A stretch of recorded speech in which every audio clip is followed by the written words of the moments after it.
ऐसा करा कि काम बांध दिया आपका या कोई दुकान बांध दी, तो वो तो ठीक हो जाता है। लेकिन अगर कोई स्पिरिट घर के अंदर आ चुकी है, चाहे वो आपके माता पिता की है, आपके बच्चों की है, आपके परिवार के जनों की, किसी की भी है, अगर वो एनर्जी आ चुकी है तो वो अब मर चुके हैं। ठीक है, वो अब आपके नहीं हैं, वो मर चुके हैं। बस उनकी थोड़ी सी अभिलाषा कुछ बची है, वो पूरी होते ही वो चले जाएंगे। हाय एवरीवन, जय श्री राधा कृष्णा। फ्रेंड्स, क्या आप लोगों के जो पितृदेव हैं वो आज भी आपको परेशान कर रहे हैं? आपको 1% भी अगर ऐसा लगता है कि हमारे जो परेशानियों का कारण है हमारे पितृ हैं, क्योंकि जब आप भक्तों के पास जाते हो, पंडित जी के पास जाते हो, तो बहुत सारे लोग आपको बताते होंगे कि आपके घर में जो परेशानी है, आपके पितृ नाराज हैं या पितृ दोष आपके ऊपर लगा हुआ है। ऐसे बहुत सारे कारण होते हैं और कुंडली में देखकर सब चीजें पता चल जाती हैं कि भाई पितृ दोष है या नहीं, या फिर राहु केतु का काल सर्प योग तो नहीं है आपके जीवन में। अगर काल सर्प योग है तो विनाश पे विनाश होता रहता है, और इसी तरीके से पितृदोष भी होता है। तो अगर ऐसी कोई कारण है तो आपके लिए बहुत गोल्डन अपॉर्चुनिटी है, आपके लिए आखिरी मौका है इस साल का। 30 दिसंबर को है अमावस, और इस अमावस्या पे अगर आप थोड़ा सा मेहनत कर लो, थोड़ा सा ध्यान कर लो अपने ईश्वर के लिए, अपने पितरों के लिए, तो आपके जीवन से सभी तरीके की विनाशकारी जो क्रियाएं हैं वो हट जाएंगी। ठीक है, वो हट जाएंगी और धीरे धीरे घर में मंगलकारी होना शुरू हो जाएंगे। चलिए देखते हैं कि आपके पितरों की क्या एनर्जी है, आपके पितर आपसे क्या कहना चाहते हैं। Thank you so much Krishna ji, thank you so much Krishna ji, thank you so much angels, thank you so much Radha Rani, thank you. देखिए, आपके पितर तो आपसे बोल रहे हैं कि आपको डरने की बिल्कुल भी जरूरत नहीं है। आप डर रहे हो कि हमें पितृदोष हो गया, हमें कालसर्प योग हो गया, या हमारे घर में भूत प्रेत बाधा है। क्योंकि अगर पितृदोष है तो भूत प्रेत बाधा साथ में होगी। जब भी राहु दोष चल रहा होता है या राहु की महादशा भी चल रही होती है, दो चीज हो गई कि राहु आपकी कुंडली में निगेटिव है तो वो पूरी लाइफ आपको निगेटिव ही इफेक्ट देगा, और मतलब पूरी लाइफ देगा। जब से आपने जन्म लिया है और जब तक आपकी मृत्यु होगी उस दिन तक आपको वो कई तरीके से इफेक्ट देता रहेगा। और जैसे किसी एक भाव में राहु है और वो निगेटिव है तो उनकी भी दशा होती है, उनकी दृष्टि होती है, वो जिस भी भाव पे दृष्टि डालेगा, ठीक है, आपके बच्चों के भाव पे, आपके पति के भाव पे, आपके पैसों के भाव पे, तो वो जो भाव होंगे वो श्रापित होते चले जाते हैं और उनका लाभ आपको नहीं मिल पाता। इसीलिए आप बोलते हो कि हमारी पूरी लाइफ बर्बाद हो गई, हमारे घर में कुछ भी अच्छा नहीं हुआ, और हम दुखी पे दुखी होते रहते हैं। तो आपके पितर आपसे बोल रहे हैं कि आपको डरने की जरूरत नहीं है, घबराने की जरूरत नहीं है, आपको बहुत स्ट्रांग बनना है। क्योंकि आपके जो पितर हैं वो आपको नाश नहीं करना चाहते आपका, आप उनकी जो विचारधारा है उसको समझो।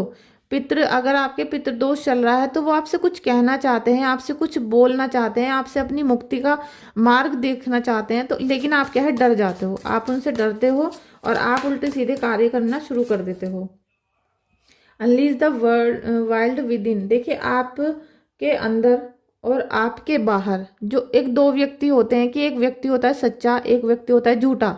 ऐसे ही हमारा अंतर्मन होता है कि हम कभी झूठ बोलते हैं, कभी सही बोलते हैं, लेकिन हम जब भी गलत होते हैं तो हमारा ईश्वर, हमारा सबकॉन्शियस माइंड हमें चेतावनी देता है कि भाई ये काम है गलत, इसे मत करो। या हमारा मन डावाडोल होता है तो वो ईश्वर हमें संदेश दे रहे होते हैं, लेकिन हम क्या करते हैं, अपनी ईगो की वजह से या नासमझी की वजह से हम उन चीज़ों पे ध्यान नहीं देते और गलत कार्य या गलत डिसीजन लेते रहते हैं। अब इसी प्रकार से आपकी यहाँ ऊर्जा हो रही है, ऊर्जा इतनी निगेटिव है कि आपका जो मन है वो डाबाडोल रहता है, मतलब आपका मन एकाग्र नहीं हो रहा है, आपका ना ध्यान और ना ही मन, उसकी वजह से आप सही डिसीजन नहीं ले पा रहे हो। लेकिन पितृदेव आपको बोल रहे हैं कि आपको एक होना पड़ेगा। ठीक है, आपको अपनी जो शक्ति है उसे एक बनाना पड़ेगा। अगर आप डबल माइंड से चलोगे तो आपका कोई भी कार्य सटीक नहीं बैठेगा। डबल आप खेलोगे तो कोई भी काम आपका पूरा भी नहीं होगा। आपको अपने स्काई फादर का कार्ड है फ्रेंड्स, ये आपको बहुत ट्रस्ट करना पड़ेगा। ठीक है, आप जितना ट्रस्ट करोगे अपने पितरों पे, अपने घर के बड़े देवता पे, सभी के घर के एक पितर होते हैं जिनको देवता बोला जाता है। ठीक है, वो आपके घर की रक्षा करते हैं।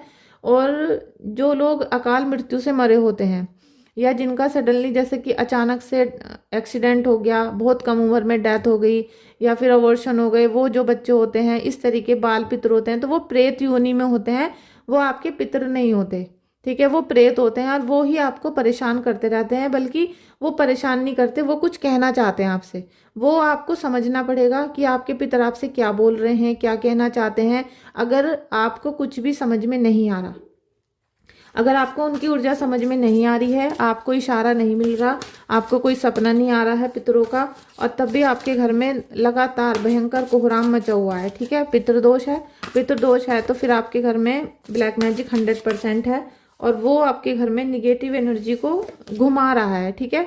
वो क्या करता है कि आपके घर में निगेटिव एनर्जी को पूरे घर में जैसे राउंड मार रहा है वो, और हर चीज़ डिसमिस होती रहेगी।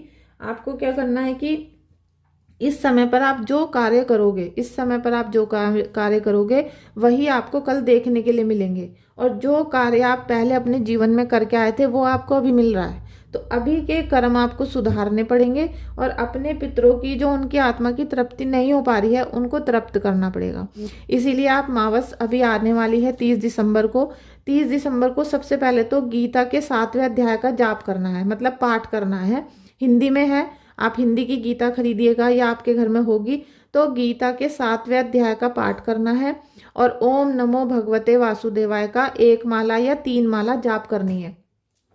अब जब आप ये करोगे तो हो सकता है आप मावस पे क्या करो, आप शिवलिंग के पास बैठो, ठीक है, या फिर आप विष्णु जी के चरणों में बैठो और वहाँ पर आप एक दीपक जलाओ देसी घी का और अपने पितरों के नाम का, ठीक है। और फिर आप वहाँ पर बैठ के गीता का अध्याय पढ़ना और एक मंत्र की माला पढ़ लेना पूरा, और फिर वो सारा जो आपने अभी पुण्य कमाया है उसको आप अपने पितरों को समर्पित करोगे। ईश्वर से प्रार्थना करोगे कि हे ईश्वर, हमारे पितरों की मुक्ति करो और जो भी हमसे गलतियां हो चुकी हैं उनके लिए हमें क्षमा करो। आप देखोगे कि आपका भाग्य बदलना शुरू हो जाएगा। और एक उपाय और है जो आपको अभी मावस पे करना है, जिससे आपका बहुत सारा चीज़ें ठीक होंगी, ठीक है। ट्रस्ट एंड थ्राइव, आपको बहुत ट्रस्ट करना है इस समय एंजल्स पे और अपने ईश्वर पे, क्योंकि जो कृष्णा जी हैं ये आपके मार्ग को बदलने वाले हैं, आपके जीवन को बदलने वाले हैं। बस ट्रस्ट की ज़रूरत है, तो आप ट्रस्ट करोगे तो सभी कुछ हो जाएगा, राह आसान हो जाएगी, ठीक है।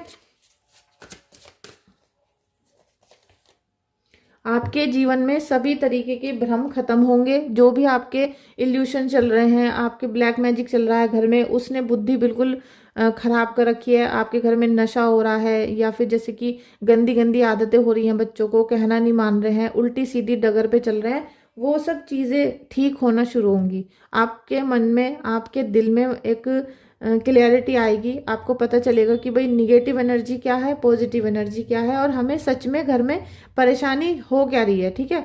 बहुत सारे लोग होते हैं उनको ये नहीं पता कि हमारे घर में परेशानी है क्या।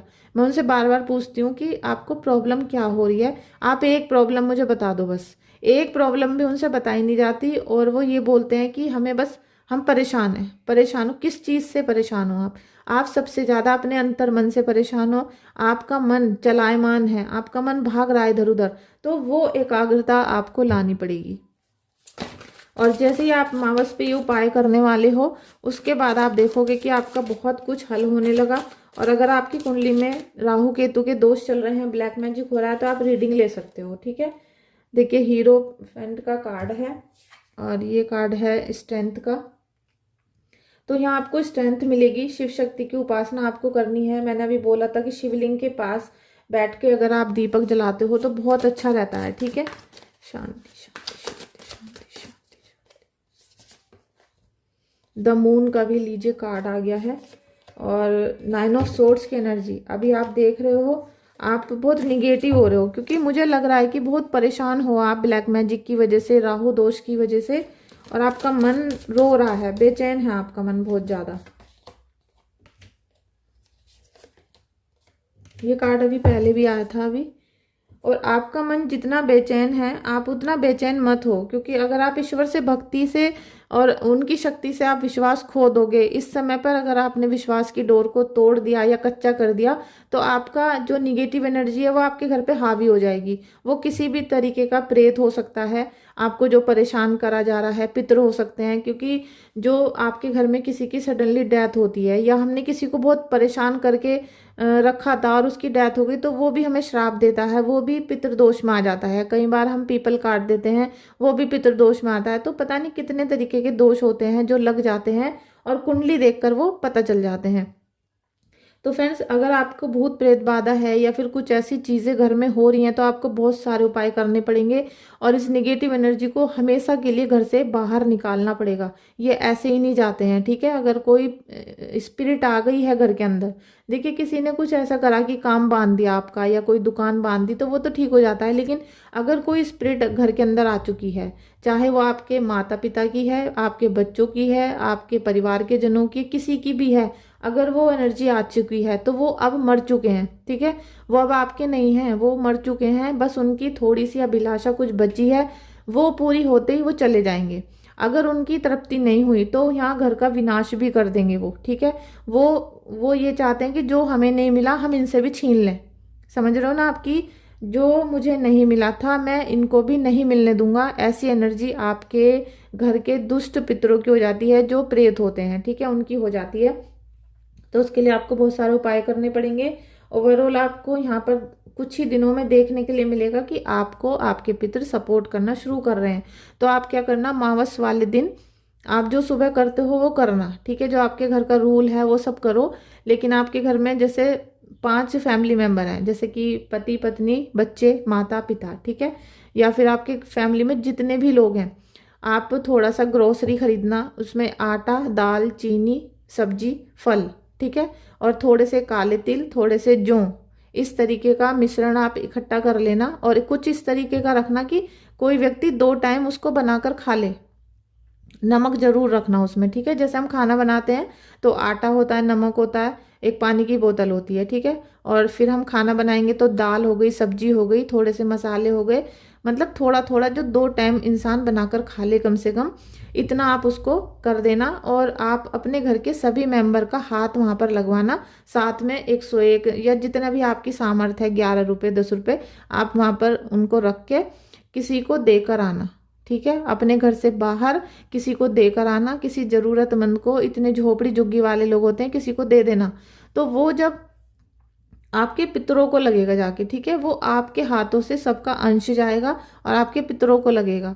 और ओम नमो भगवते वासुदेवाय का जाप जरूर करना है। जिनको भी पितृदोष है वो जरूर करें। जब भी पीपल देवता पे जाते हो वहां जल चढ़ाओ, दूध चढ़ाओ और ओम नमो भगवते वासुदेवाय का जाप करो। इससे आपका पितृदोष खत्म होना शुरू हो जाएगा। बाकी आप मुझसे रीडिंग ले सकते हो, क्योंकि आपकी कुंडली या रीडिंग में जो निकल कर आता है उसके हिसाब से उपाय अलग होते हैं, तो वो सब मैं आपको बता दूंगी। चलिए हम इस रीडिंग को एंड करते हैं। 30 तारीख आने वाली है, तो आप सभी ये उपाय जरूर करना, जिससे आपके घर में सुख शांति आए, मंगल कार्य होना शुरू हो और पितृदोष से आपको मुक्ति मिले। पितृदोष से मुक्ति मिलना इसलिए जरूरी होता है कि अगर आपने पितृदोष से मुक्ति नहीं ली तो आपकी जो आने वाली पीढ़ी है उसको भी पितृदोष रहेगा, ठीक है। तो अगर आप अपने बच्चों का जीवन संवारना चाहते हो तो आपको पितृदोष के उपाय करने पड़ेंगे। आपको उन सभी चीज़ों से मुक्ति पानी पड़ेगी। अगर किसी व्यक्ति के ऊपर निगेटिव एनर्जी है, कोई स्पिरिट है, उसकी डेथ हो जाती है, तो वो जो स्पिरिट आई थी आपके घर में वो आपके घर में ही रहती है, वो जाती नहीं है, ठीक है। ये एक बहुत बड़ा सच है जिसे कोई मानता नहीं है। वो आपके घर में रह जाती है और वो किसी और के ऊपर आ जाती है। ऐसे बहुत सारे केस मैंने देखे हैं और आपने भी देखे होंगे ऐसे, ठीक है। थैंक यू सो मच आपका इस वीडियो में आने के लिए, रीडिंग को लाइक शेयर सब्सक्राइब करने के लिए। Thank you so much.